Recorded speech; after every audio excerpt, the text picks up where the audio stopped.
qu'un seul nom qui sauve, qui guérit toutes les maladies.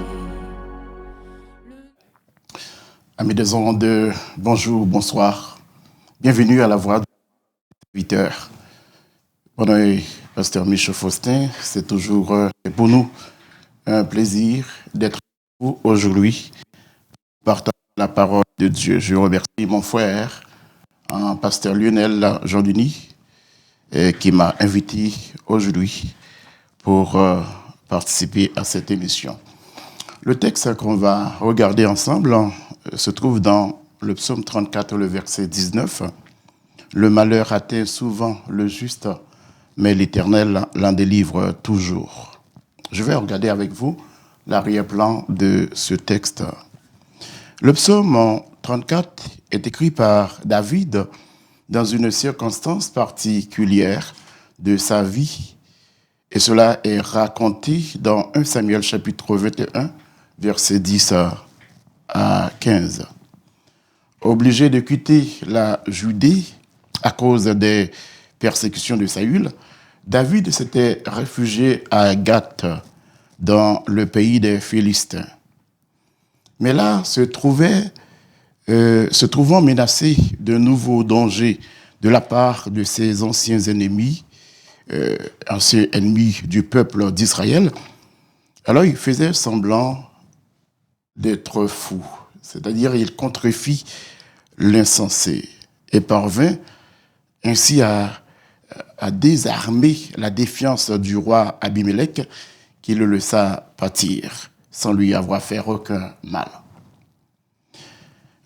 David, reconnaissant que c'était à la protection de Dieu qu'il devait cette délivrance, bien plus qu'à son stratagème, composa ce psaume, le psaume 34.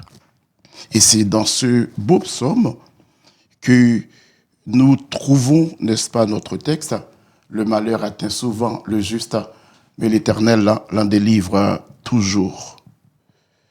Ce psaume célèbre le bonheur et la sécurité de ceux qui appartiennent au peuple de l'Éternel. Écoutez, au verset 19 de ce psaume, nous lisons « L'Éternel, le malheur atteint souvent le juste, mais l'Éternel l'en délivre toujours. » Et dans une autre version, nous lisons « Les souffrances du juste sont nombreuses, mais l'Éternel le délivre de toutes. » Mais qu'est-ce qu'un juste? Qu'est-ce que juste? Le mot hébreu traduit pour juste, c'est sadique. Il décrit des hommes qui marchent avec Dieu et suivent ses voies. Et ce sont ceux qui sont moralement justes. D'une manière particulière, Habakkuk 2, verset 4 déclare que le juste vivra par la foi.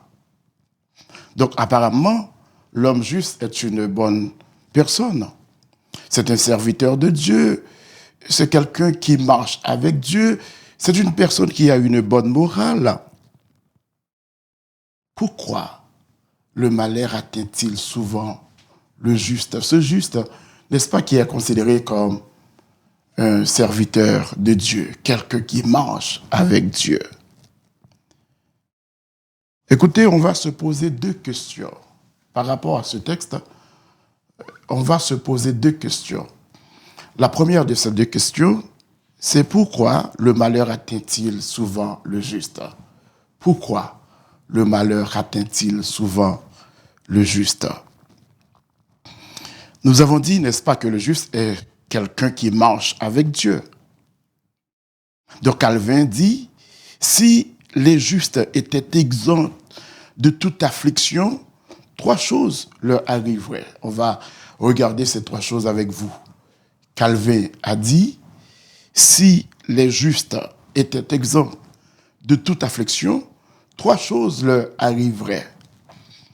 La première de ces trois choses, c'est que leur foi languirait. Leur foi languirait. En d'autres mots, leur foi manquerait d'activité. Leur foi manquerait d'énergie. leur foi manquerait de dynamisme, leur foi dépérirait, leur foi serait endormie. Donc, chers amis, le problème, n'est-ce pas, qui nous arrive, nous permettent d'exercer notre foi. C'est pour cela, n'est-ce pas, que les justes ne sont pas exempts, n'est-ce pas, de tout malheur, des afflictions, parce que, n'est-ce pas, les afflictions qui arrivent dans sa vie, dans la vie du juste, n'est-ce pas, empêchent à sa foi de languir. En Matthieu chapitre 17, verset 19, alors que les disciples s'approchaient de Jésus, ils lui dirent en particulier, « Pourquoi n'avons-nous pas pu chasser ce démon ?» Verset 20, « C'est à cause de votre incrédulité, leur dit Jésus. Je vous le dis en vérité, si vous aviez de la foi comme un grain de sénévé, vous direz à cette montagne, transporte-toi d'ici, là, et elle se transporterait. Rien ne vous serait impossible. Mais cette sorte de démon ne sort que par la prière et le jeûne. » Donc, Dieu permet que les malheurs, le malheur arrive, n'est-ce pas, dans la vie du juste, pour permettre, n'est-ce pas, à sa foi d'être en activité. Dieu laisse venir les problèmes. Dieu laisse venir les problèmes. Dieu laisse venir les afflictions pour ne pas que notre foi soit sans activité. Regardez, n'est-ce pas, Jésus a dit, il a dit à ses disciples, pourquoi?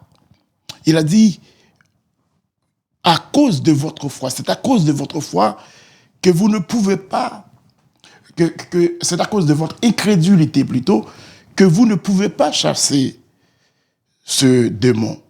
C'est à cause de votre incrédulité, votre manque de foi. Jésus a dit, si vous avez de la foi comme un grain de sénévé, vous avez de la foi comme un grain de sénévé, vous direz à cette montagne, déplace-toi. Vous voyez? Donc c'est la foi qui agit, c'est la foi qui est en activité. C'est la foi, n'est-ce pas, qui est dynamisée ici. Donc la foi est en action.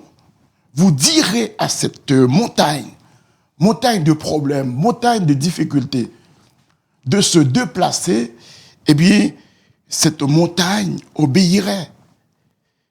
Donc, il dit, rien n'est impossible à celui qui croit. Donc, Dieu laisse, n'est-ce pas, venir les problèmes dans nos vies. Il laisse venir les malheurs dans nos vies pour que notre foi soit dynamisée, pour que notre foi soit en activité. Il ne veut pas que notre foi dépérit. Il ne veut pas que notre foi, n'est-ce pas, soit sans activité. Voilà pourquoi Calvin nous dit, il laisse venir les problèmes, les afflictions. La deuxième raison pour laquelle les justes ne sont pas exempts d'afflictions, de problèmes, eh bien, c'est parce que ils cesseraient de prier. Ils cesseraient de prier. Calvin nous dit, si les justes étaient exempts d'affliction, eh bien, deuxièmement, ils cesseraient de prier. Jésus veut que nous menions une vie de prière, chers amis. Dans Luc chapitre 18, verset 1er et suivant, il dit une parabole à ses disciples pour leur montrer qu'il faut toujours prier et ne point se relâcher. Christ veut que nous prions à tout bout de champ. nous faisons connaître à Dieu nos besoins, nos problèmes, nos difficultés. Non seulement nous faisons connaître à Dieu nos besoins, mais aussi nous adorons notre Dieu par la prière. Nous offrons à notre Dieu des actions de grâce par la prière. Paul a dit, ne vous inquiétez de rien, mais en toute chose, faites connaître vos besoins à Dieu par des prières et par des supplications.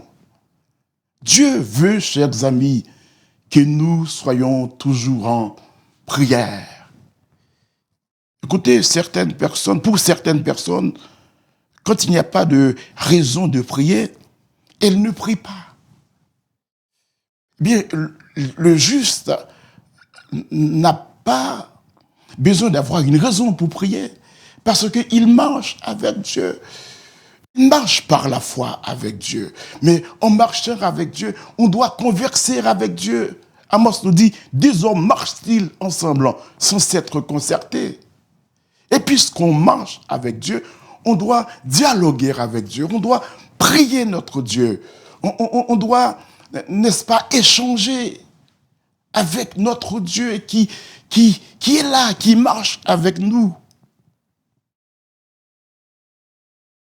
Eh bien, pour certaines personnes, jeûner est une perte de temps parce qu'il faut avoir une raison pour prier, il faut avoir une raison pour jeûner.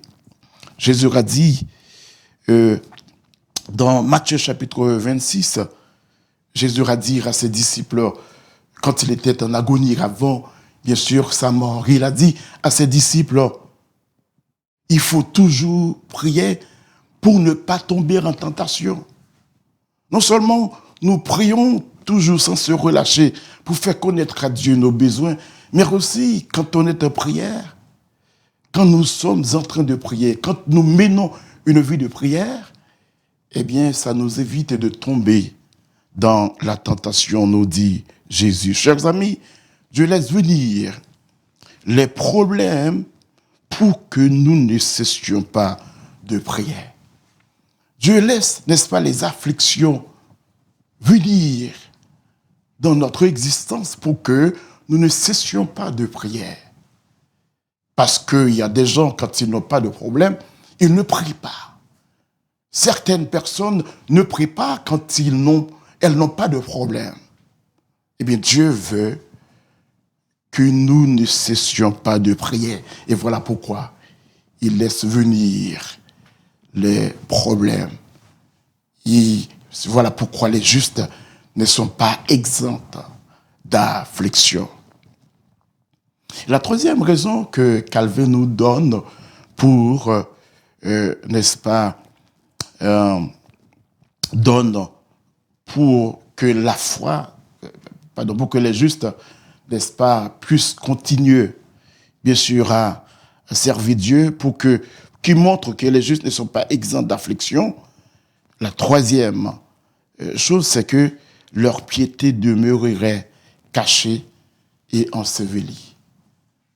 Alors pour Calvin, la troisième chose qui arriverait, si les justes étaient exempts d'affliction, de problèmes, eh bien, leur piété demeurerait cachée et ensevelie.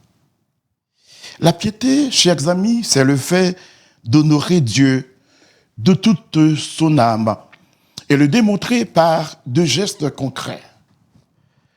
Par l'amour fervent pour Dieu. Donc, la piété, c'est le témoignage même de la personne qui sert Dieu. La piété, c'est la pratique de la foi. C'est le fait, n'est-ce pas, de mener une vie conforme à la volonté de Dieu. Et le démontrer, bien sûr, par la pratique de sa foi.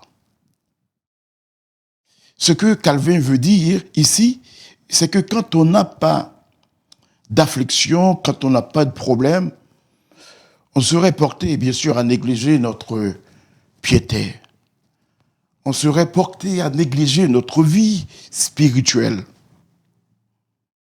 Eh bien, il dit, les justes ne sont pas exempts d'affliction pour que leur piété ne soit pas cachée, pour que leur piété ne soit pas ensevelie. Vous savez, la Bible dit, n'est-ce pas, et Paul qui l'a dit, ceux qui veulent vivre pieusement en Jésus-Christ seront persécutés. Parce qu'ils ont une pratique, ils marchent avec Dieu, ils sont zélés. Ils démontrent bien sûr leur vie pieuse, leur vie de piété par le fait et geste. Ils sont attachés, bien sûr, à Dieu. Et voilà pourquoi, n'est-ce pas, ils sont persécutés. Ils sont dans l'étude biblique, ils sont dans les réunions de prière. Vous voyez, ils sont là. Ils sont là, n'est-ce pas, là où on parle, bien sûr, de l'évangile. Voilà pourquoi ils sont persécutés. Eh bien, Dieu ne veut pas que notre piété soit ensevelie. Dieu ne veut pas que notre piété soit cachée. Voilà pourquoi Calvin nous dit que les justes ne sont pas exempts d'affliction. Il faut même que leurs maux soient un grand nombre, nous dit Calvin. En effet, ce qui n'arriverait que rarement pourrait paraître fortuit. Mais sa grâce se déploie, mais sa grâce se déploie avec éclat quand les maux reviennent, coup sur coup et sans relâche, et que le Seigneur continue à nous tendre la main. Vous voyez, le juste n'est jamais abandonné. Quand il serait envahi par toutes sortes de problèmes, par toutes sortes de malheurs, eh bien Dieu est toujours là avec lui. Dieu lui tient la main pour l'encourager à continuer la marche avec Dieu. On pourrait prendre l'exemple de Job qui a subi une grande épreuve avec Dieu. Mais Job n'a pas abandonné malgré ses souffrances, malgré les malheurs auxquels il faisait face. Eh bien Job, malgré le nombre de malheurs, eh bien Job n'abandonnait pas. Dieu était toujours avec lui. Et ça nous amène, chers amis, à la deuxième question. Pourquoi le juste, l'Éternel l'en délivre-t-il toujours? Pourquoi l'Éternel l'en délivre-t-il toujours? Nous avons dit avec David, le malheur atteint souvent le juste, mais l'Éternel l'en délivre toujours. La première question, c'était pourquoi le malheur atteint-il souvent le juste? Et la deuxième question qu'on va voir avec vous, c'est pourquoi l'Éternel l'en délivre-t-il toujours? Vous savez, chers amis, le mot hébreu sadique signifie également innocent, non coupable, juste, dans le sens, bien sûr, de non coupable. Ce qui revient à dire que la raison pour laquelle Dieu l'en délivre toujours, c'est parce que le juste est innocent. C'est parce que le juste marche avec Dieu. C'est parce que le juste est non coupable. Mais si on est non coupable, eh bien, il faut que le Seigneur se tienne, n'est-ce pas, à nos côtés pour nous délivrer, n'est-ce pas, de nos tourments, de nos problèmes, de nos difficultés. C'est parce que le juste est innocent. Chers amis, quand on est innocent, rien de mal ne peut nous arriver. Chers amis, quand on est innocent, eh bien, personne ne peut nous condamner. Et voilà pourquoi, n'est-ce pas, Paul va dire, n'est-ce pas, dans Romains chapitre 8, il il n'y a plus de condamnation pour ceux qui sont en Jésus-Christ. Il va dire, personne ne peut condamner les justes. Parce que les justes sont non coupables, ils sont innocents. Chers amis, Dieu marche avec les justes. Dieu marche avec les innocents. Dieu marche avec les non coupables pour les délivrer à l'heure du danger. Vous voyez, Dieu ne peut pas laisser le juste périr quand il fait face, n'est-ce pas, au danger. Le psalmiste, n'est-ce pas, dans le psaume 121, a dit « Je lève mes yeux vers les montagnes, d'où me viendra le secours. Le secours me vient de l'Éternel qui a fait les cieux et la terre. » Parce qu'il sait pertinemment que à travers les montagnes, n'est-ce pas, le pèlerin marchait à travers les montagnes, n'est-ce pas, les montagnes où le danger le guettait. Eh bien, il savait, n'est-ce pas, que le mal pourrait surgir pendant sa marche. Il savait qu'il était en danger.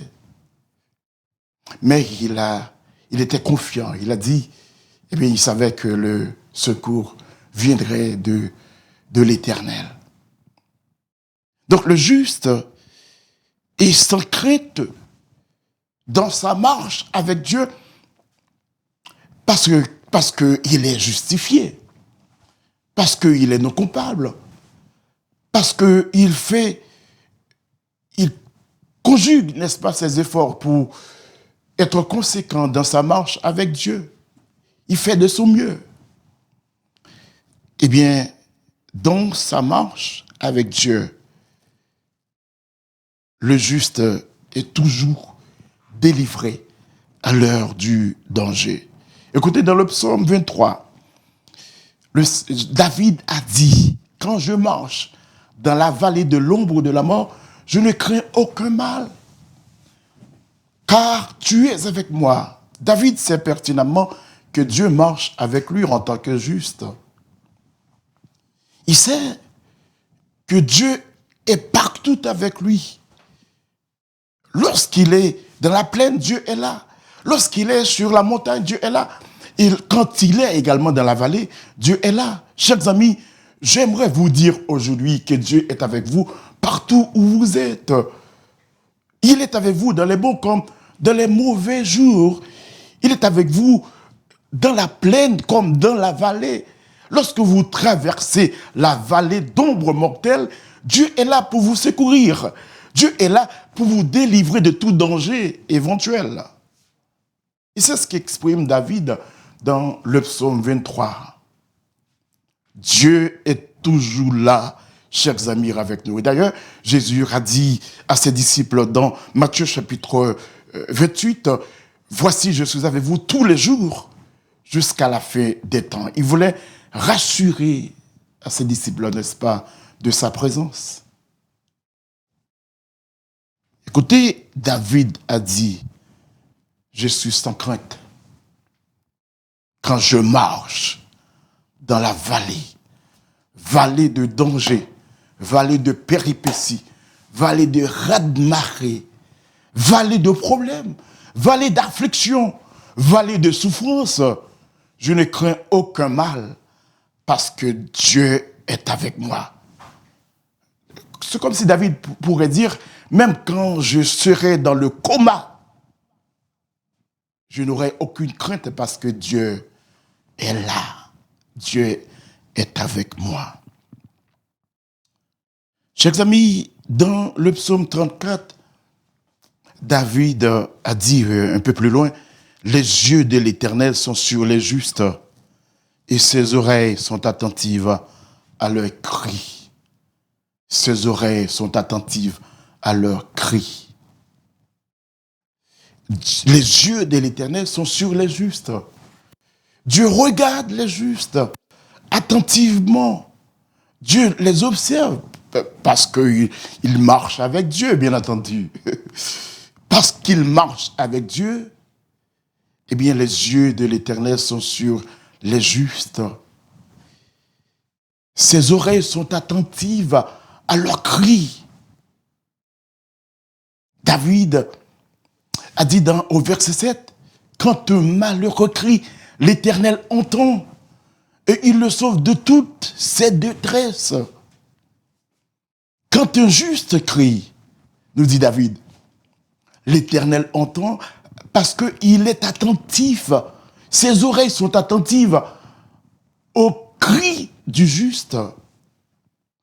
Quand le juste crie, l'Éternel entend et il le délivre de toutes ses détresses. Voilà pourquoi l'Éternel l'en délivre toujours. Parce que ses oreilles sont attentives à ses cris, au cri du juste. Je vous dis, n'est-ce pas, aujourd'hui, que si, quand vous criez à Dieu, il vous entend. Ses oreilles sont attentives à vos cris. Il suffit, bien entendu, de faire appel à lui dans vos problèmes, dans vos souffrances, dans vos détresses, dans vos calamités. Lorsque vous faites face, n'est-ce pas, aux vicissitudes de la vie, vous pouvez crier à lui parce que ses oreilles sont attentives à vos cris. Les yeux de l'Éternel sont sur les justes et ses oreilles sont attentives à leurs cris. Et un peu plus loin, David va dire, quand les justes crient, l'Éternel entend et il les délivre de toutes leurs frayeurs. Vous voyez, des fois, on se sent envahi, n'est-ce pas, par toutes sortes de frayeurs. Et ça peut arriver en tant que l'homme. Mais l'Éternel délivre toujours les justes de toutes leurs frayeurs. Frayeurs face, n'est-ce pas, au danger qui les guette. Frayeurs face au coup de la vie. Frayeurs face à la menace, n'est-ce pas, du troisième guerre mondiale. Frayeurs face à la cherté de la vie. Frayeurs face à l'avenir de nos enfants, l'avenir, bien sûr, de notre famille, l'avenir de notre pays. Il y a beaucoup de frayeurs, des fois, qui nous guettent dans cette vie où nous sommes. Écoutez, David va dire au verset 8 du psaume 34, « L'ange de l'Éternel campe autour de ceux qui le craignent et il les arrache au danger. »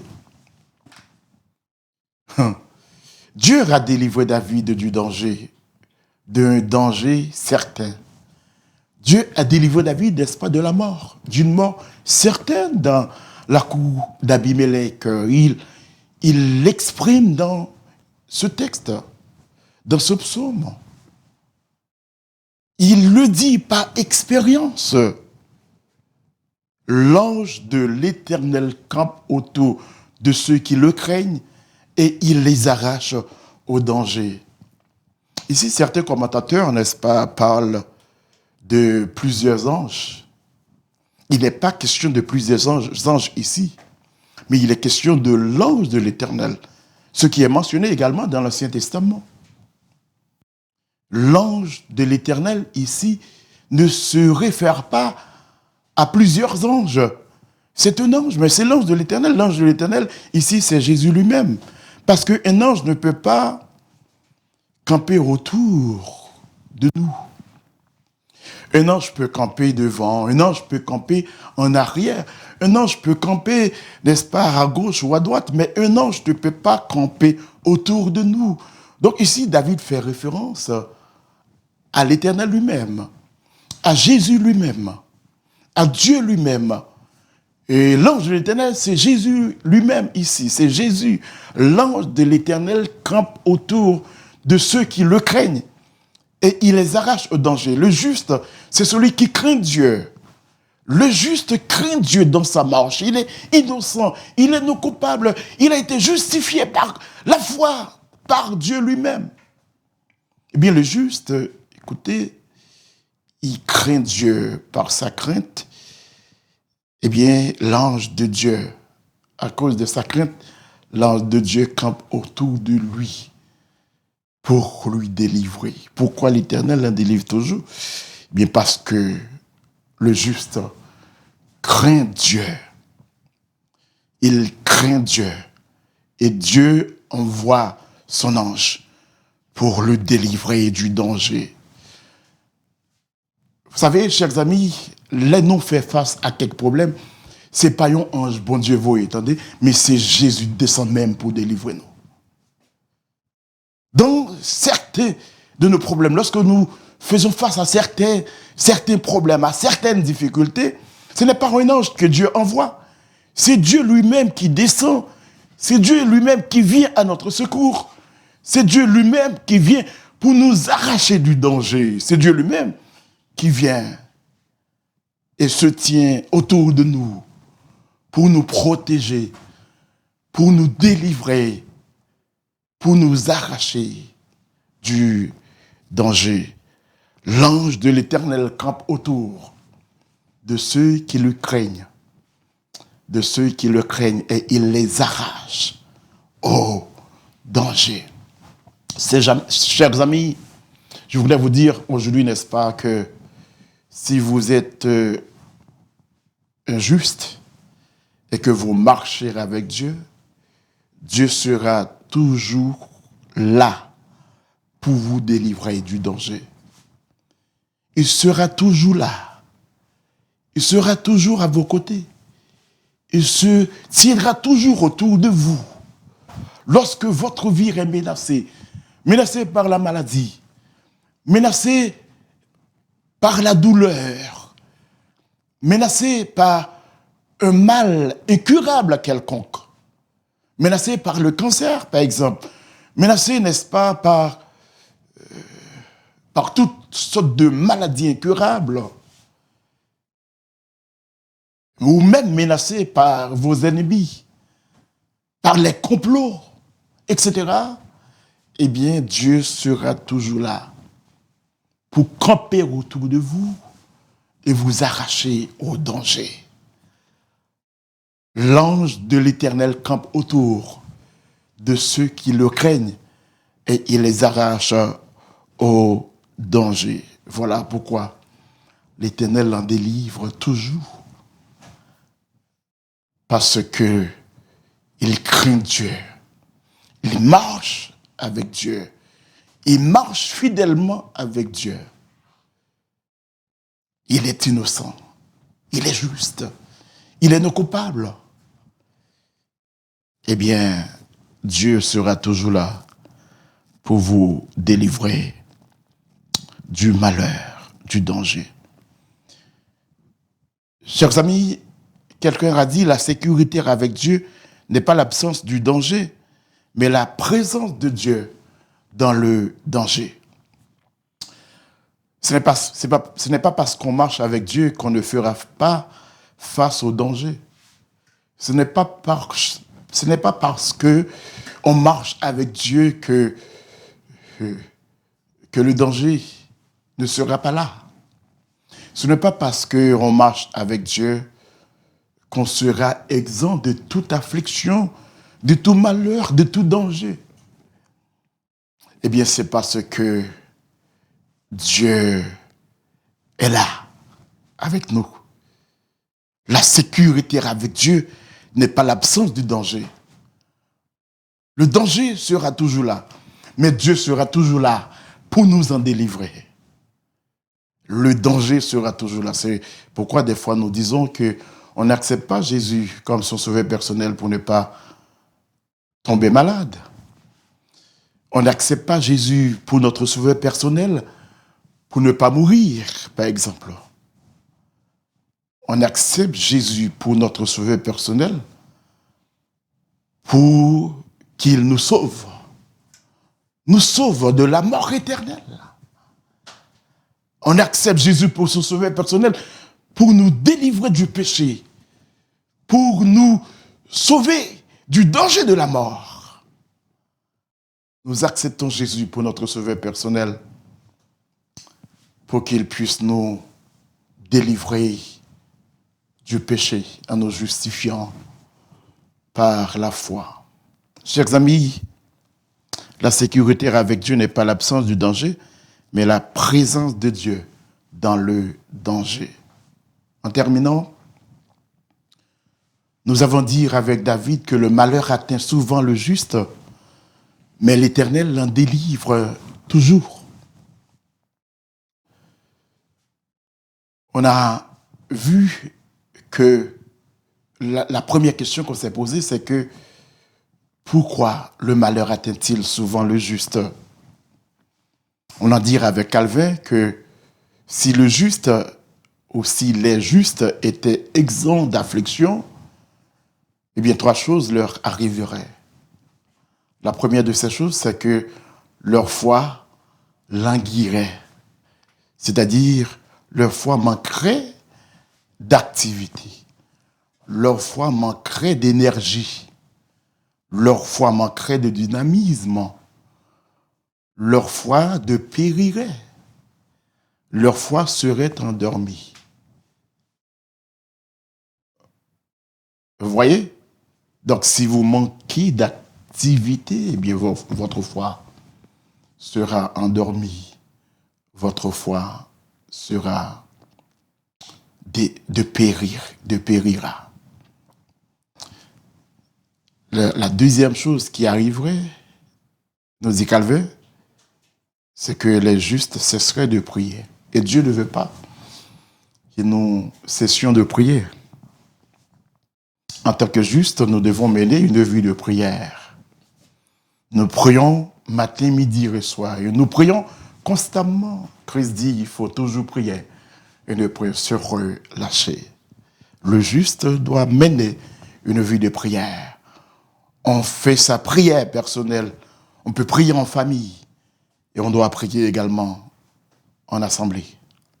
Le juste doit mener une vie de prière. Donc Dieu laisse venir les problèmes pour que nous ne cessions pas de prière. Troisièmement, nous dit Calvin, eh bien les justes ne sont pas exempts d'affliction parce que, troisièmement, leur piété demeurerait cachée, demeurerait ensevelie. Donc, Dieu ne veut pas que notre piété soit cachée au monde. Il ne veut pas que notre piété soit ensevelie.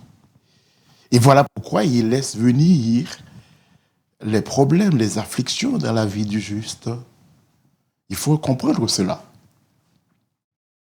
Et la deuxième question qu'on s'est posée, c'est pourquoi l'Éternel en délivre-t-il toujours? Pourquoi le malheur arrive souvent? Et des fois, les malheurs sont nombreux. Les souffrances du juste sont nombreuses. Mais deuxièmement, pourquoi l'Éternel en délivre-t-il toujours? Nous avons dit, c'est parce que, selon la définition, n'est-ce pas, hébraïque du mot juste, eh bien, le juste est innocent. Il est non coupable. Et puisqu'il est non coupable, il est juste, il marche avec Dieu. Et quand les dangers arrivent, Dieu sera toujours pour lui délivrer, parce qu'il marche avec Dieu. Non seulement il marche avec Dieu, eh bien, les oreilles de Dieu sont attentives à ses cris. Il marche avec Dieu, mais il craint Dieu. Et puisqu'il craint Dieu, eh bien, quand un malheureux crie, l'Éternel entend et il les sauve de toutes ses détresses, il va dire, l'ange de l'Éternel campe autour de ceux qui le craignent et il les arrache au danger. Voilà pourquoi, n'est-ce pas, le juste, le malheur atteint souvent le juste, mais l'Éternel en délivre toujours. Parce que le juste marche avec Dieu. Il est en sécurité. Et Dieu sera toujours là pour lui délivrer. Peu importe le danger auquel il fait face, Dieu sera toujours là parce qu'il est innocent, il est non coupable. Il est en sécurité entre les mains de son Dieu. Dieu sera toujours là, il campera toujours autour de lui pour lui arracher au danger. Que Dieu vous bénisse.